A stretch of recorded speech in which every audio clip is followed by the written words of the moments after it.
Pinag-usapan ngayon naman netizens ang pag-iyak ni Caprice nung ma-evict si Inigo.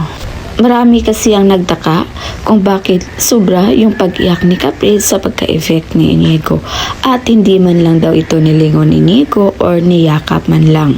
Ang tangi lang kasing niyakap ni Inigo bago ito lumabas ay si Lela. Pero nung nasa labas naman ito at makita ang mga fans ng Capgo ay sobrang saya nito kaya naguluhan yung mga netizens. Kaya ang duda ng ilan, may lihim na pagtingin daw si Caprice kay Inigo at si Inigo naman ay may lihim din na pagtingin kay Lela. Na-notice din ng mga netizens yung concern ni Sofia kay Caprice.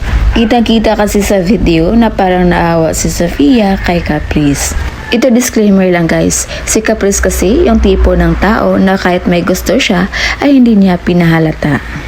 At based sa observation na nakita natin sa video, yung tingin ni Sofia at ni Clifford kay Caprice ay may talagang nangyari sa loob ng bahay ni Kuya na hindi natin nakita on screen. Kaya sabi ng ilan, baka may something din talaga ang Capgo.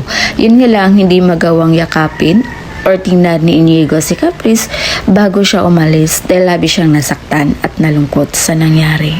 Sa tingin nyo guys, ano yung magiging opinion nyo dito? Just comment down below. And again, this is Windows TV. Thank you for watching.